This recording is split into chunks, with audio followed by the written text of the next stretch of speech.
Hello, everyone. My name is Vala Afshar, Chief Digital Evangelist at Salesforce, and your co-host for Disrupt TV. We encourage you to follow us on Twitter at DisrupTV Show. Also, send us questions to Ray, myself, and our distinguished guests using hashtag DisruptTV. We'll do our best to answer you during the show and then certainly follow up after. It's my pleasure to introduce my co-host, Ray Wong, best-selling author, Forbes, HBR, ZDNet columnist, keynote speaker, and CEO and founder of Constellation Research. Welcome, Ray. Hey, thanks a lot, Vala. It's Friday. It's Disrupt TV. I'm joined by my awesome co-host, Chief Digital Evangelist at Salesforce, more importantly, top blogger at Huffington Post, and top influencer for CXOs, CIOs, and CMOs around the world. Ray, thank you so much for that awesome intro. Speaking of awesome intros, I really had to work hard to cut the bio of our next guest down to something that wouldn't take our entire show. So I'm going to give it a shot. We'd like to welcome Inhi to Disrupt TV. Inhi is the general manager of IBM Collaboration Solutions, responsible for driving multi-billion-dollar portfolio of SaaS and premise-based software. In addition to overseeing this business, Inhi's mission is to continue evolving the products to include more of IBM's deep cognitive and analytics capabilities to provide both industry-leading horizontal as well as vertical collaboration solutions. Prior to her role, Inhi was head of IBM's analytics strategy and business development, responsible for an 18 billion, that's a B, revenue business, and their most important strategic growth imperative. The portfolios include a range of software and services and solutions spanning big data analytics, cognitive, Internet of Things, and social content collaboration. She also led strategic partnerships with companies like Twitter and Box and the acquisition of the Weather Channel. Inhi chairs IBM's Global Women Diversity Initiative. She was featured as one of the top IBM rock stars by Business Insider News. Her TED Talk, which is a must-see, talking about the importance of analytics, improving quality of health, and getting rid of all those beeps and noises, and it's awesome TED Talk you gotta watch. Essentially transforming healthcare using analytics and data. She was named one of the top 10 most influential women in big data tech. You can follow her on Twitter at INHICHO. Welcome to the show, Inhi. Thank you, Vala. I'm really excited to be here. That's quite an intro. That was about 10% of what, I mean, you've done so much. It's an honor to have you on our show. Really excited. No, Inhi, we're great. We're really excited to have you. Your work at IBM and beyond is really transforming what's happening in the future of work. We got a bunch of questions. They're all over the place, and they're all really related back to information, work, what's happening in the future. And so for us, the question to you is like, look, we're in an era of information overload. Like, I've just been pinged 1,000 times already. I've got tweet feeds coming in, I've got like chats, Skype's coming in all the place. I've got tons of form factors. This is here. I've got another tablet. I've got this thing over here. It's crazy, right? So, and it's pretty much, it's all over the place. And so my point being here is, what do you do with this? How do we handle all these complex processes? Where's the future of work heading? So. Oh, great question. And, what you're talking about is like this moment we're all living in, which is actually with all the available technologies, you would think our life actually gets easier when in fact it's actually getting harder, right? It's this cognitive overload because you've got so many distractions and interruptions. One of the things that we want to do, and I believe is going to be really important in this space, is kind of infusing cognitive to understand conversations, because I actually think work gets done in conversations. If you think about like your workday, you may start in the morning, you've got like, emails and messages and calls, but you really have those meaningful discussions with your team, with clients, with partners, and that's where work gets done. So how do I apply cognitive to those situations that understand things like, hey, did a moment just occur? Like, oh, we just progressed an opportunity or a sales deal. Oh, we just figured out a new way to solve that research problem. Who's taking that action? What do I need to go do next? And how do you do that naturally without always having to switch context and windows and then be interrupted?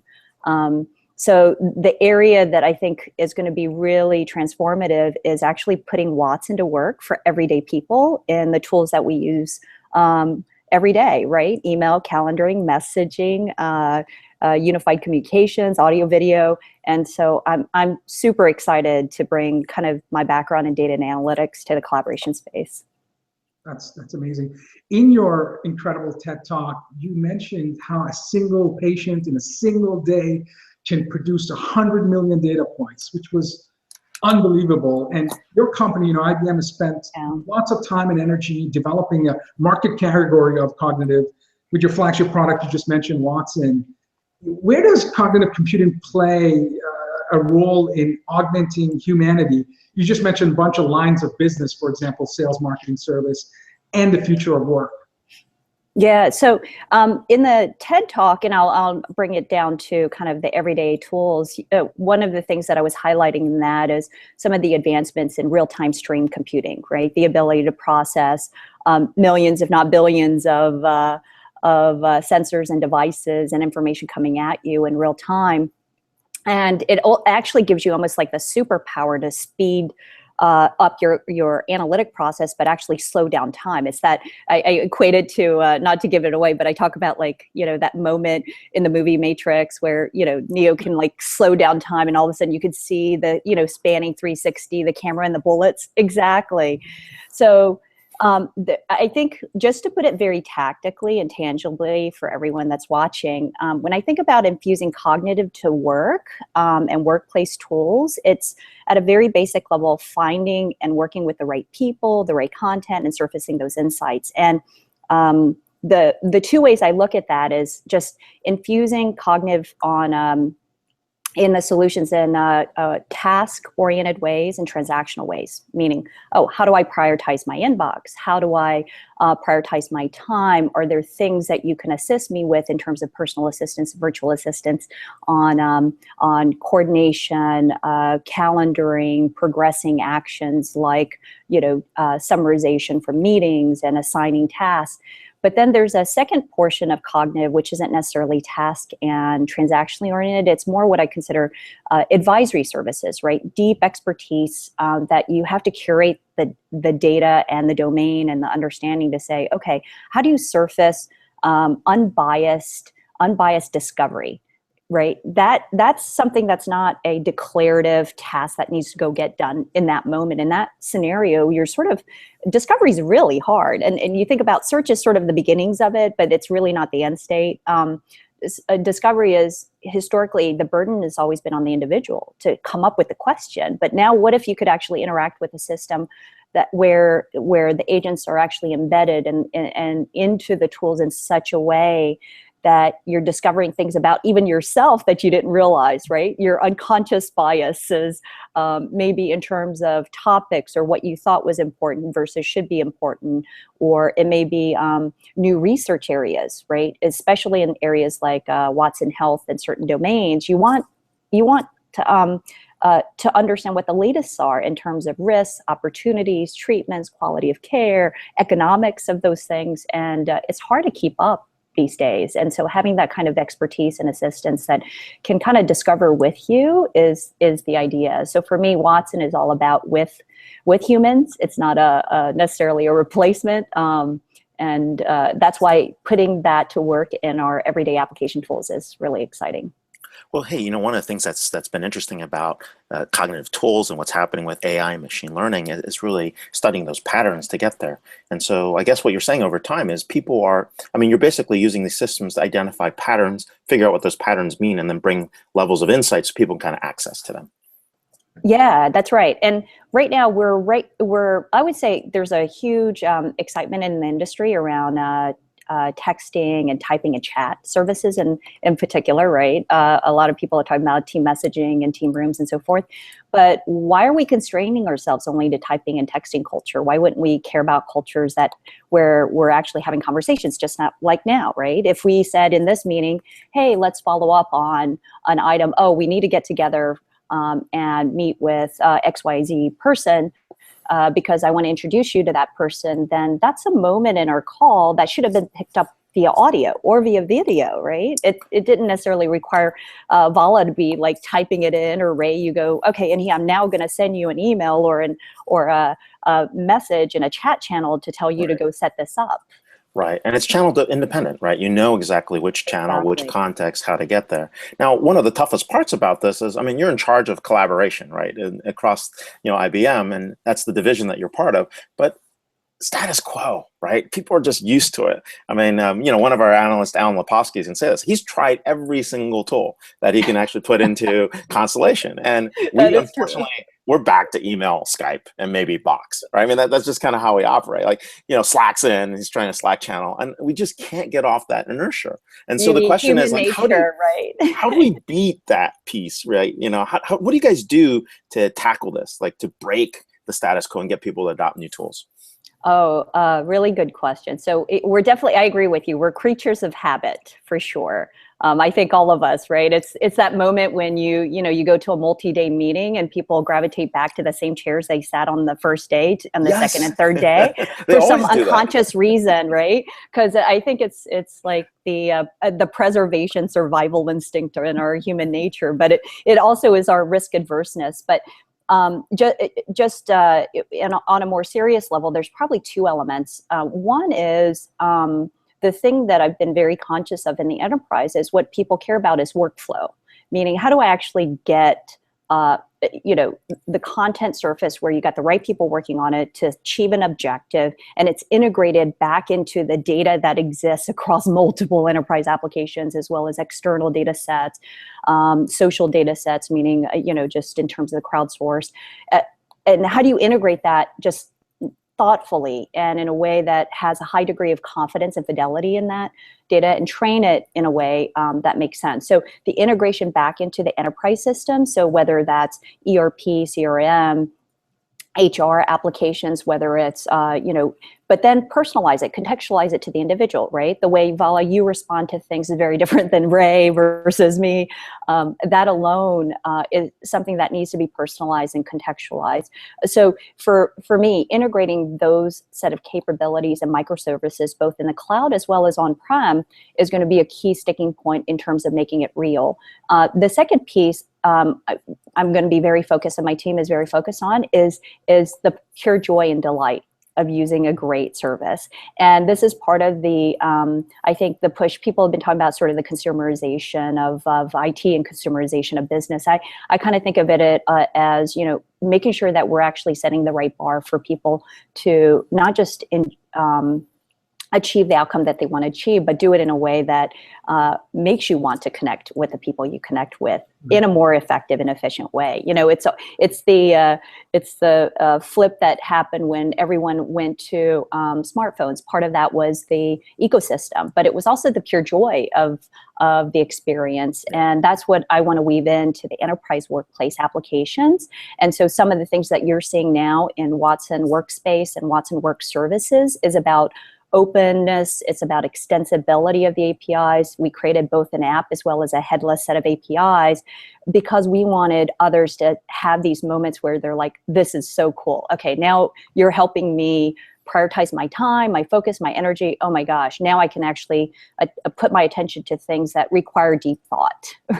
Absolutely, absolutely. Well, when you say that, and I think about some of the consumer apps or services that delight, whether it's Amazon recommending products, or Netflix, or Siri and Alexa and Yelp, these consumer apps that are delighting are leveraging advanced analytics to help deliver personalized, meaningful, delightful engagement opportunities. And as you're prepping for your IBM Connect conference, debuting in San Francisco, what are some of the big changes or some hints in terms of what you might be announcing where you can educate and inspire business leaders to think about creating services that delight their stakeholders? Oh, great question. So first of all, the burden is back on, I would say, IBM and other vendors in the space that are making sure that we're actually building APIs and a platform that really are extensible and open, and not just saying those things, right? I think that's point number one, which I'm 100% committed in. The second piece is just to give you some examples, things like thinking about your inbox. Today, you're kind of a prisoner to the time of when other people send it to you, and you're sort of reading it in sequence, but not necessarily in prioritized order of the things that require your focus. So one of the things that we're working on right now is actually how to prioritize your inbox based on importance to you, relevance to you, things that are actionable to you that are time sensitive. So they may have an intent of task, or the intent orientation is more relationship oriented, or progressing a project. And you have the opportunity to actually train the system while you're doing it. So it actually tunes to you. So that'll be kind of fun and new. And that's something we're going to highlight and showcase at Connect in San Francisco. So I would say, get ready for that. The second piece I think is also really exciting is I know everyone's been talking about bots. The ability to surface different types of bots. And we've been working on a couple actually even internally within IBM, 3 in particular, and I'm hoping to showcase all of them in the February timeframe. We're actually launching them internally within the IBM system as well. So one is around HR onboarding of new employees, and especially many of the millennials that are joining IBM. It's like, well, how do you navigate a company so large? Where do you find a bunch of information, whether it's ranging from benefits to, hey, what's the best local restaurant? I'm sitting in this office, or who's the person that's the expert on why? Where do I get my phone numbers and devices and provisions and passwords? And these are questions sometimes you don't want to burden like your colleague or peer sitting next door, and at the same time you don't want to overburden your new manager, and you're kind of new, so you want to like fit in, but this is a great way to interact. So we've been actually testing, and it's been great. So that's one of the new bot services. Another we've been actually testing internally is around coaching and mentorship and skills development, which is a huge area if you think about skills progression, right? For any individual, that that's one of our greatest gifts, is our ability to learn and just be naturally curious. So now imagine if you had a coaching or mentoring or skills development bot that can actually assist you, that you can converse with and find out, what should I go learn next? What would you recommend that I wouldn't have thought of proactively? The third area we're also thinking about is calendar assistance. That is a huge, time coordination of things like, for example, oh, okay, you're about to have a meeting. Often you join the meeting and then you realize, okay, 2 of 7 people are not attending, 5 of 7 are attending, but unfortunately the 2 most important people that needed to be there that are going to commit to certain things are the 2 that declined, and you'd find out 10 minutes after the conversation's already started. So would you like a heads up a day or 2 days in advance? Would you like the system to automatically kind of alert you and try to reschedule it to a time and reprioritize based on those individuals? So you're ranking the attendee importance and then seeing if they're coming. And you might actually be able to do some cool things to say, hey, who's got pull? Like if this person comes, these 3 other people might show up to the meeting too, to improve your meeting attendance performance. Yeah, that's right. And part of this is when we talk about cognitive systems, when we talk about it, it's understand, reason, learn and interact. And the interaction comes from understanding, reasoning in the way you interact. So training the system to you personally is a key element that we want to also add. That's a fun element. So, but not so intrusive to your workday. You feel burdened by that. It'll be simple things like, yeah, you got it right, Watson, or no, you didn't in that service, or yes, that agent's a little off today, and you can kind of type in why. But otherwise, if it's right, you just keep using the system. So this meeting is going to be really expensive. We've got 10 general managers. You only get 22 minutes. That's it. We've budgeted this amount of time because it's super expensive. So you need to make 3 decisions. That'd be like the suggestion. Well, there's a bunch of other things we're thinking through. Is often you want to recognize important moments in life and in work, right? And changes that happen, and celebrate those moments, address those moments, have resolutions to bad moments. And those are things that we're trying to figure out. How do you bring attention to that in the sea of noise? And the notion of summarizing those moments and creating space for you to actually work on it with the right people and the content is kind of the underlying element. The next piece I think is going to be incredibly disruptive, quite frankly, is, for a long time, a lot of the content creation has been focused traditionally on documents and spreadsheets and PowerPoints. And I think content creation in new ways is going to be disrupted by a number of factors. And so I'm excited to rethink this entire space. So you're giving some good hints about what might come up at Connect. When's Connect? It's you guys have moved from Orlando to San Francisco for the first time. When's the event? It is, okay, first of all, it's super, super, super exciting. It is our first inaugural event in San Francisco. It's going to be February 20th through the 23rd at the Moscone West. For those that have attended IBM Connect conferences in the past or prior events like Lotus Sphere or any elements of our previous technical kind of events, we've historically had them in Orlando, but what I wanted to do was, it was really important for me to kind of rethink this whole area of the business and rethink the space of work and how people get work done. And it wasn't just about the capabilities that people use now, but where I think directionally it's going to go, and showcase and bridge between the today, the past, the today, as well as tomorrow in a very creative way. So for anyone that wants to go through a little bit of time travel, this would be a great event to come to, both in terms of the past and present.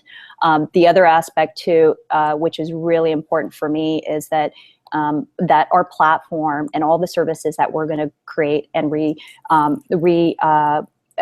what I would say rejuvenate even in some of our applications that are leadership applications. So for example, Connections is a great platform for enterprise social networks. We're actually augmenting and rewriting some of the services so they're open and extensible in ways that partners can actually add their unique capabilities to it. We're also going to showcase a number of startups in the Valley in terms of what they're doing creatively in this space. So this event is actually to bring together the best of the industry in this space, not just about IBM. So that's why it was important to base it here in San Francisco. That's awesome. We got time for one last question. All yours, Vala. So. Oh, all right. Well, you've had such an incredible career, and again, you continue to have more and more significant responsibilities, and you're viewed as an incredible thought leader. Can you think about some of the mentors and folks that you look up to? What were some of the ways they helped you, and advice you can give to professionals and business leaders today who are looking to advance their careers in technology? Oh, great question. So first of all, the leaders across IBM are pretty incredible. I think I've had a number of mentors, and a couple in particular. I won't say their names publicly, but I can. One of the things I think is a really important trait of any leader is to be able to identify market trends. And when you see those market trends or shifts happening, you have to decide and to make a bet or not make a bet. In either way, whatever action or lack thereof, you've made the decision, right? So that's a key element. And in those situations, you're never going to know 100%. So the only way you can actually begin to decide is you make that decision, and then you iterate off of it, and then you course correct if it's not necessarily the path you expected. And through that experience, you realize the journey is as much as important as the end destination that you're trying to achieve. So that's been a key element. The second piece, which has been incredible, is with leadership, I think being who you are, authentic to yourself, true to your values and belief, and making sure that that's aligned with clarity is a huge element. And the combination of clarity of thought and clarity of communication that also is in service of others, right? To me, that's a lot about leadership. Had the opportunity to recently attend a couple leadership foundations, even the recent foundation on the Silicon Valley Education Foundation for Pioneers in Purpose. And you think about contributions people make around education, around health, around other things. So, very focused on a purpose far greater than just the everyday work that we're doing, but actually to serve each other in kind of new ways. So that's a key element. That's a driving factor. That's awesome. What a great answer. Thank you so much for being a thought leader, accessible, and inspiring all of us to matter more. Thank you very much. Hey, thanks a lot. It's Inhi Chosa from General Manager of IBM Collaboration Solutions. You can catch her here in San Francisco, and also catch the Connect Conference, February 20th to 23rd, Moscone West, Redefine Work with Watson. So thanks a lot, Inhi. Hope you come back. Thank you, guys. Thanks. All right, awesome. Whew, crazy. It's a Friday already. Look at that. So thank you. So All right. Well, hey, we got our next guest, and I'm really excited. We're going to talk about something very fun, something dear to my heart, and also dear to your heart as well, Vala. So I'll let you do the intros. Uh-oh. I love the masks. They're so cool. We're delighted. And the green wall. Heather Clancy, columnist, contributor to Fortune and Green Biz. Heather's articles have appeared in Entrepreneur, Fortune, the International Herald, the Tribune, and the New York Times. Heather is a senior writer for greenbiz.com and the editor of Fortune Data Sheet, a daily dose of enterprise technology news. We're delighted to have Heather Clancy on our show. You can follow Heather Clancy on Twitter at Heather Clancy. No, no. Green Tech Lady. Yeah, I'm sorry. At Green Tech Lady, GRENTECHLADY. Welcome to DisrupTV. Thank you. I couldn't take my own name. It was taken by someone else. Who knew? You're same with me, and I thought Vala would be available, but that was That's awesome. Hey there, guys. Thanks for having me on. I really appreciate it. So, well, hey, there's a lot going on in the green tech world, but there's something we started out with, and it's something that's interesting discussion is drones. How does that play a role? Drone and this GoPro recall and Alphabet's turnaround. What's happening? What's going on the drone side? Ooh, okay. Well, so just so you know, I mean, I cover drones from two aspects. One is for the green world is actually pretty influential piece of technology for fields and for aerial surveillance of different buildings, if you will, building inspections and so forth. But as far as this week, I think the thing that there's two completely different things that happened. First of all, GoPro, which is trying to reinvent itself and trying to be much more than a digital camera company and this goofy thing that these sports nuts use. They've been trying to drive into the drone marketplace, the karma.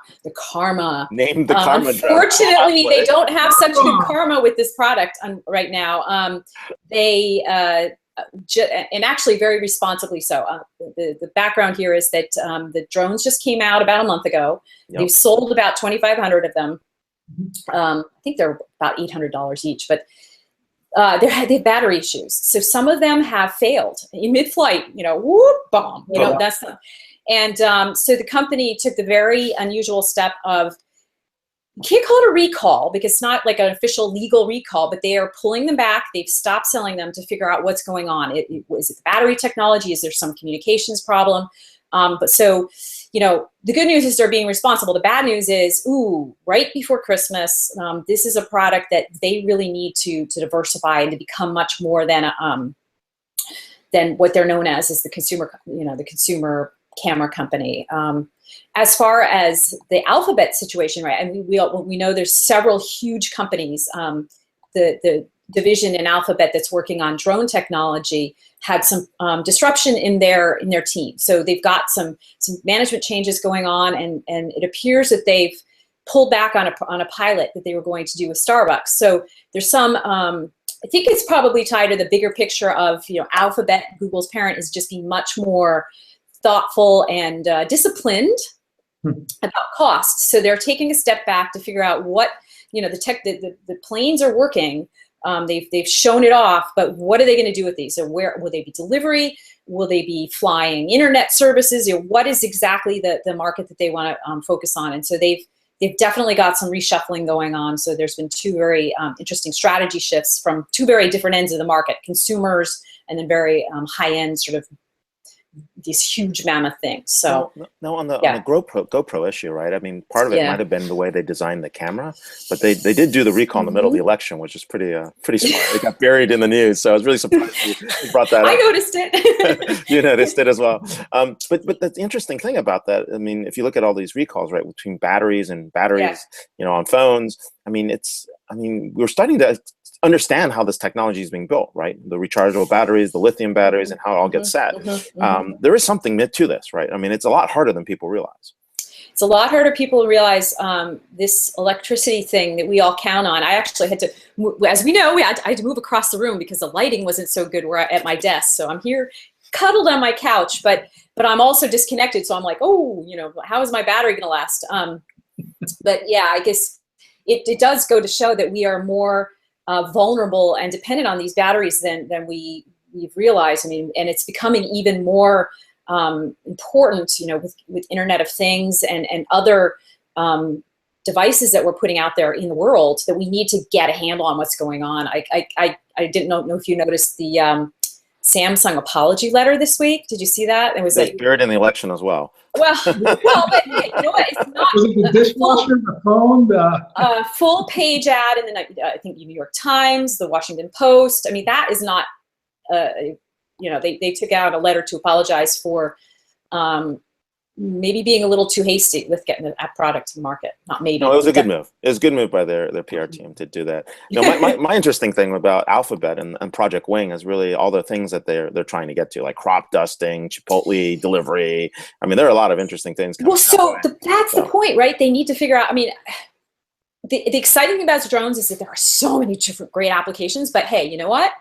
You got to pick a couple, I think, to start and get this thing in the market and get it stable and cost effective, right? So you need to start somewhere. I think that's probably what we're seeing right now. Like, is crop dusting more reasonable or practical than coffee deliveries via drone? I mean, it's being facetious, but seriously, I mean, what's more important? What's more likely to drive a real business model, at least to start? Hey, Vala, we want her job. She gets to cover all the cool stuff. Not that I don't like enterprise or making enterprise sexy, but I mean, this is the fun I've been stuff. reading energy policy stuff all week, so I don't know if that's so sexy. Some people are going to need some help with energy policy. So you might want to volunteer your name there. Okay, so Ray's gone there twice already, and I wasn't going to mention it, but he keeps mentioning the election. I know, come on. I'm not going there. So what are your thoughts? I mean, there's so from a technology perspective, from the pollsters getting it all wrong, I read AI companies that actually very accurately predicted the outcomes. Is there a need for talent, advanced analytics, better tools, algorithms, so that we can have more accurate projections of things like this? What are your views in general?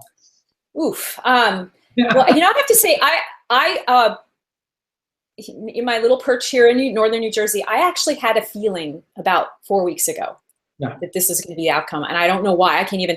But that gut sort of thing. I mean, human intuition. I mean, the part of the challenge is that so much human intuition and so much human bias and ethics and all of these things that we need to put into these tools. There's still so much to be done, right? So I don't know. I'm not a political analyst, so clearly they did get it wrong. That's probably because of the human inputs more than anything at this point, in my opinion. Sure. But if you sort of take a step back and just think about what happened, as I look at this, I've been focusing on two very different things this week. Number one is, and I'll put my both my journalistic hats on here. On the first side, I think. I mean, for the technology industry, you saw an industry that pretty much did not support this candidate. No, there were a complete backlash, except for Peter. Right, except for Peter. And I think the main reason, the main driver of that, I mean, there's so many different drivers, but if you look at it from just strictly business standpoint, every single technology faces some kind of talent crisis. I'll put it, and it's in many different forms, right? From the diversity of talent, to being able to get talent, to be able to get the right talent, and where is this talent? And the fact is, we in the United States are not training fast enough on the skills that many companies, not just technology companies, need, right? So GE is higher. I mean, look at every Starbucks, mobile application developers. Think of a successful corporate leader, and they are hiring software engineers and artificial intelligence experts and analytics experts. And where does this talent exist? So the biggest sort of looming challenge for the tech industry is the immigration question, right? Most of these companies have been pushing for more visas, and we have no idea what's going to happen. I mean, we can project what might happen. The administration that was just elected is not exactly friendly to the idea of certainly illegal immigration, but we don't really know whether they're going to allow more legal immigrants in, or if even the visa program that exists today may be ratcheted back. Most of these companies have been asking for more. I don't know that they can expect that under this administration. And I'll just pause there for a moment to catch my breath, and then I'll move on to the green thing in a moment. But anything you guys want to rebut me with there, or? No, I think you're spot on. Great, go ahead. No, I mean, the H-1B issue has really been, yeah. There's two questions on the H-1B issue, and we've seen that happen. Like, you know, you've seen the efforts by McClure and the folks around startup visa, trying to get the startup focus going on. But there's two sides to it. One is the H-1B process has been kind of abusive by some of the high-tech companies, right? So they bring people in, there's a labor arbitrage, right? But on the other hand, we are looking for diversity in talent. I was on the plane with someone, I won't mention who, but he was the head of a large Fortune 500. He's got, you know, tens of thousands of engineers, and they moved their global research center head to Sao Paulo in Brazil. And because they wanted to get access to younger, more diverse talent. And that's one of the reasons they did that. And it's probably one of the best decisions they made for their global enterprise. And you do see different talent pools, and it's design, it's also ethnography. It's not just engineering, not just the classic STEM areas, but people are looking for that diversity of thought. So. Well, yeah, to your point there, right? This country is not as ahead in mobile payments as other countries, and why wouldn't you want to test those services elsewhere in other countries with other points of view? Just one more thing on the sort of pure tech side is you will probably see some interesting telecommunications developments, right? So net neutrality could be gone, which may or may not be. I mean, I think that many of those. I think there's pretty much of a split in the tech world on that one, right? So there's a lot of people that too, actually. Exactly. So they came against it, but there were many companies for it as well. So that one's in question, definitely. On the green side, clearly, anyone in the solar or wind industry is kind of stepping back and going, "Whoa, what does this mean?" Now, I'm going to put my optimistic hat on and say that in the previous administrations, the states really picked it up, right? So I think if you look at some of the other ballot issues that were on the slate on Tuesday, there's a pretty clear support. I mean, in Florida, shot down a bill that was going to be kind of tough on the solar industry. Boom, out. They voted against it. Nevada just voted to open up the market. They're huge. That's a huge boon for company. Pretty much anyone in Las Vegas. All of those casino organizations are trying to invest in more solar and get off the grid, and that makes it cheaper for them to do so. And the interesting thing, right, getting off the grid pits the PUCs, right, against all the green lobbyists, because what has happening is you're pitting against a labor market and their pensions. Right, there's no stream to support the pensions, and that's become the interesting debate, right? Especially here in San Francisco with PG&E and their little fire and trying to cover the pensions. I mean, they're basically trying to make sure no one ever gets off the grid, right? Because they don't want you completely off the grid, because if you're off the grid, then they have no one to pick up the pension tab on the back end. So it's been very interesting to watch these complex issues, and I hope it's only get even fierier with this current change. So. Yeah, well, I mean, the thing is that it honestly makes better business sense for companies like Apple and Google to go out and make long-term contracts for their power, right? Why wouldn't they want a power purchase agreement? They can predict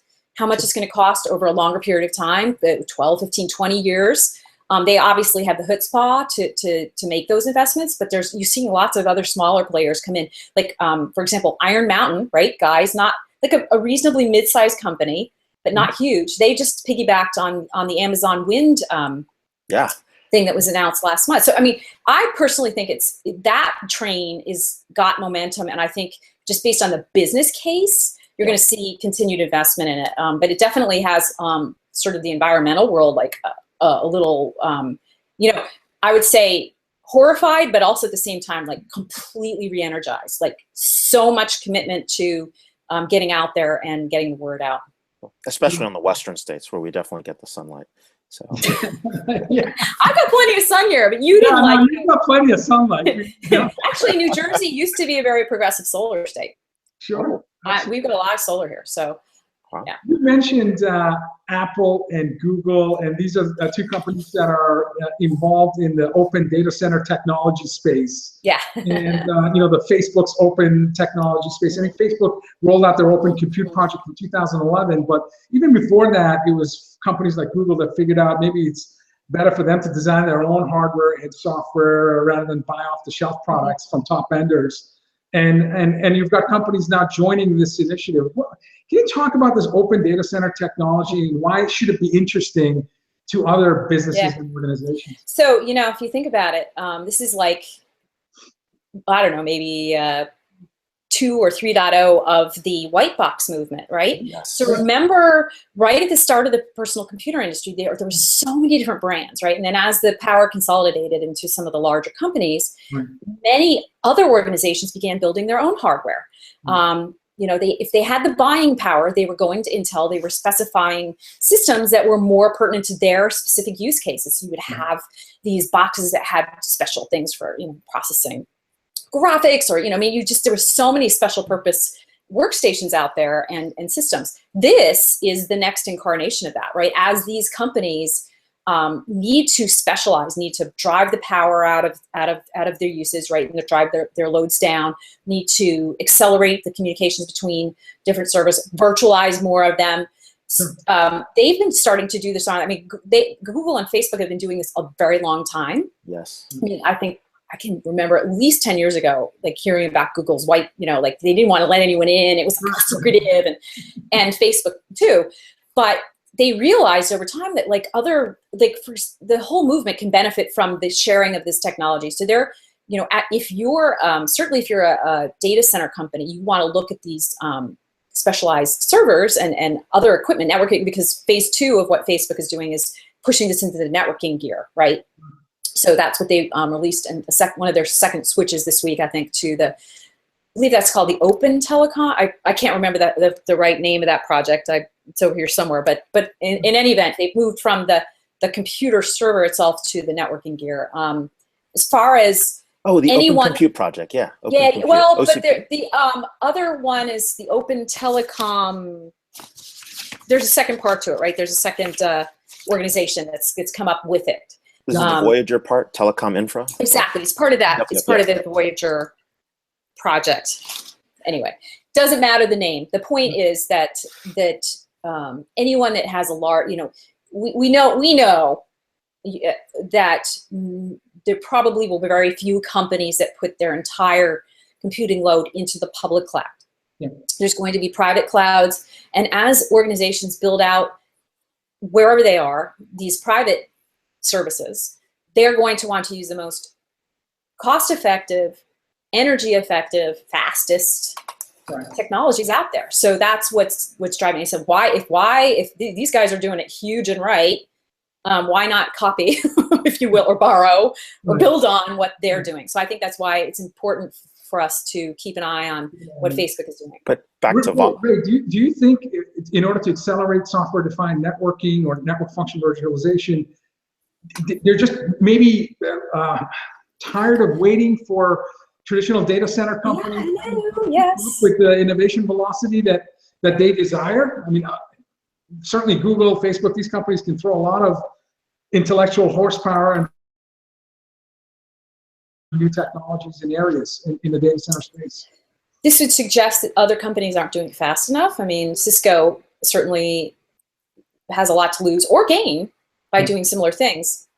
But, you know, as we've seen, I mean, when you're a huge company, it's very hard to switch your entire our development and engineering infrastructure. So I expect to see more out of Intel on this. I mean, they're absolutely in there trying to drive innovation. AMD, by the way, is could benefit greatly from this, right? That's where they're focusing their attention is hey, why not?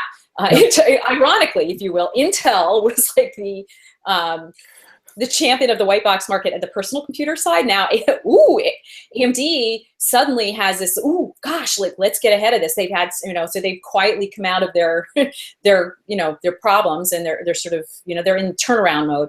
And maybe this is going to be part of that, especially given the graphics computing power that they have. They have so much on that, the firepower on that side. Wow. But what I was really impressed with was the fact that they're going from a 40 gigabyte fiber optic networking switch to 100 gigabyte just with this modular switch. I mean, that's a huge deal for what they're trying to process. And that, that's not like an incremental change. That is massively transformational. And they're calling for new standards like, hey guys, can we all get on the same standard so we can buy your stuff? I mean, that's basically what they're saying. So it's definitely, I don't want to say that it's a millennial thing, but it's definitely a different engineering mentality, right? Yeah. That you're seeing out of this sort of newer companies. And they're, the founder of that company is 32 years old. I think it's just, you're seeing a different mentality about how to handle and inspire these changes that we need more quickly. And it's not any knock on the legacy companies. They have amazing technology, but they need to think about how closely it's held to the vest and where their value is. Where does their value lie? Absolutely. I also think it's an ecosystem play, and I was just talking to the CMO at Wipro Technologies, Naveen Rajdev, and they just bought Wipro Aperio, and with that came 100,000 plus active community of developers, their top coder division.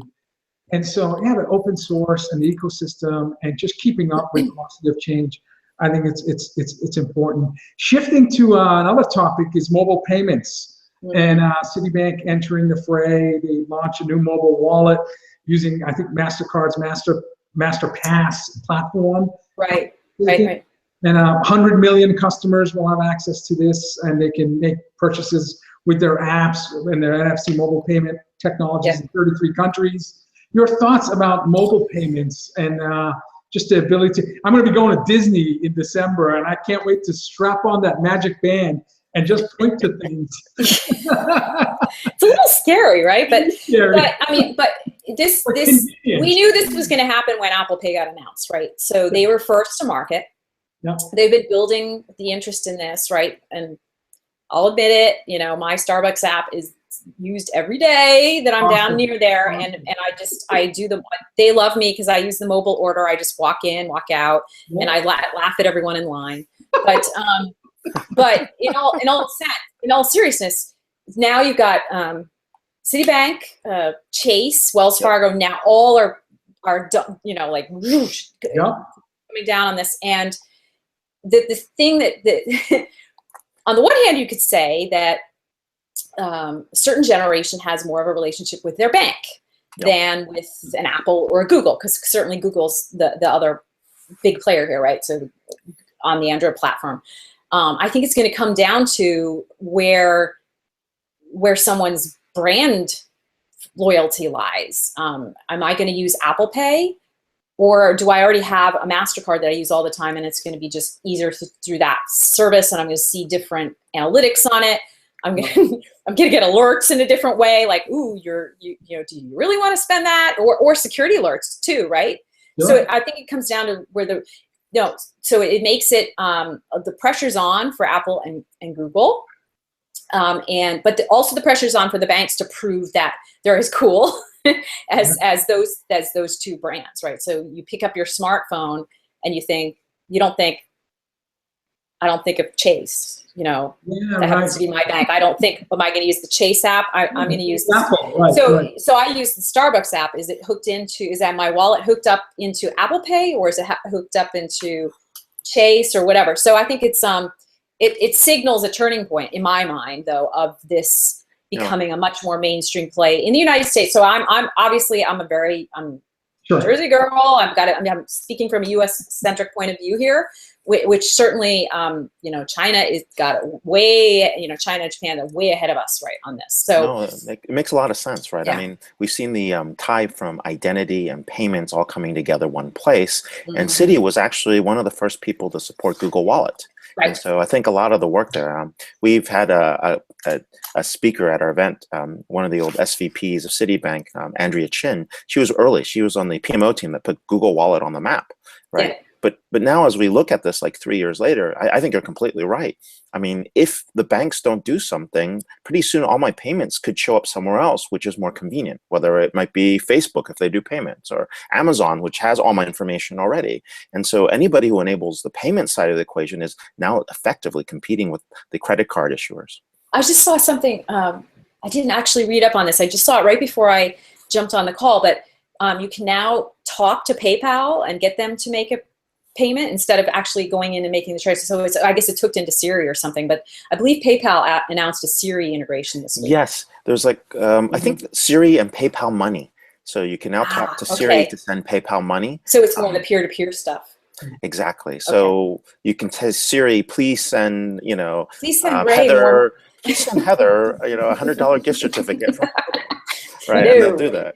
And I think Facebook did something as well with, you can order on Facebook with PayPal, I believe. So I know they have some peer-to-peer stuff hooked into Messenger, I think, right? Yeah. Yeah. Yes, Facebook Messenger allows you now to do PayPal payments. So I can order pizza or I can do something with Facebook Messenger. Which actually, and that's probably another thing to think about a little bit, right? So how do you have a transaction? Right. What's the message medium, right? And so it goes back to the original question. So Citi has that service, but where is it going to be initiated? Is it an app? Is it through the chat? Alexa, tell Siri to send Cortana $10 on Citi Pay. Well, this will be my final question, but I remember reading how Starbucks holds more cash than many banks. We've got about $13 billion. So there's definitely incentive for the electronic payments to gain market share that way. And speaking of chats, and your I think most recent article talked about chatbots in hospitality. Ah, yes. And by the way, your posts are all awesome. But oh, thanks. they rock. I don't say that to all our guests, but no, the post talked about an opportunity for companies to use predictive ads to differentiate their presence. Can you talk a little bit about the importance of companies thinking about chatbots, whether it's services, marketing, wherever it may be? Yeah, so Hilton, the one you're talking about, is they announced a set of digital concierge services like two years ago. So they are, you can do the check-ins, and so forth. What they've done more recently is hook this chat bot into their online site. So many, as you all you guys probably both travel more than I do, actually.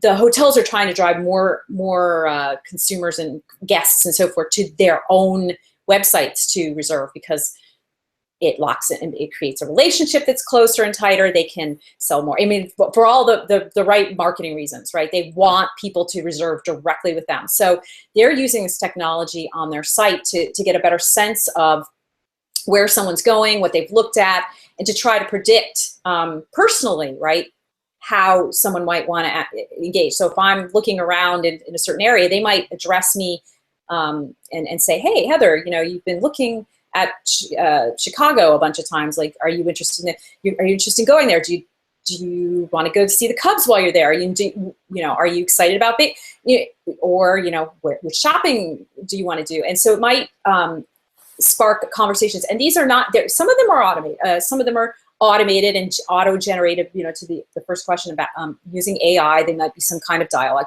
But the rest are actually mapped right into the customer support desk, so that these are agents that can have a personal conversation, right, via chat. So many organizations handle their social customer service activities with sort of a special team that sits over separate, and maybe they're hooked in, or maybe when we call that a silo. A silo. Hilton is trying to take a different approach, and they tried it out in the UK and Ireland. Lots of friendly people there, and discovered that lo and behold, it did drive their online their reservations higher, and they were getting more bookings through their website. So that's a very long-winded answer, but that's what that's actually what really I love writing about stuff like that. Is just people using technology in a meaningful, practical way, and simple. Probably not so simple to get it integrated, but yeah. That's awesome. This is awesome. We got to have you back. This has been awesome. I was You thinking knew, that. You you are know, just the wealth of knowledge across such a diverse. You talked about data centers, chatbots, AI, and mobile payments all in one. We are talking to Heather Clancy, contributing editor to Fortune, author of Data Sheet. If you haven't subscribed it, you've got to do this. You It's have Fortune's to. daily newsletter about the business of technology, and you can And my follow her. collaborator, by the way, is Adam Lashinsky on that. The most Oh. amazing writer. So Adam writes the essay. I pulled together the rest of the newsletter. He's awesome. Adam is if you amazing. love his writing, you've gotta subscribe. We're gonna get him on the show too. You should tell him, but we'll get Adam on too. But maybe both of you at the same time. But you can follow Heather at Green Tech Lady. Definitely catch up with her. Her latest piece is on the chatbot behind Hilton's online concierge. Definitely great reading on what's happening in the world of tech. So thank you so much for being on the show, Heather. Thank you for having me, guys. Have a great weekend. You too. You too. Happy Veterans Day to everybody here in Happy Veterans Day. So, Yeah. Yes. wow, this is crazy. This is the end. I mean, how did we get here? I want more. I tell you, it's my fastest hour of the week, no question. And Ray, we've got an awesome show. Next week, we have Joanna Young, Executive Digital Advisor. She's former CIO of Michigan State. She's a blogger, just an incredible thought leader in technology, an incredible successful CIO. We have Jay Goldman, co-founder, managing director of Sensei Labs and Click. And we have Brian Fanzo, change evangelist and social trends at sea. So it's going to be an awesome show next week. Oh, that's awesome. Getting Brian back. Well, hey, everybody, look forward to seeing again. Thank you for spending your Friday with us. So if it's Friday, it's DisrupTV. Talk to you later, Ray. Bye. Bye.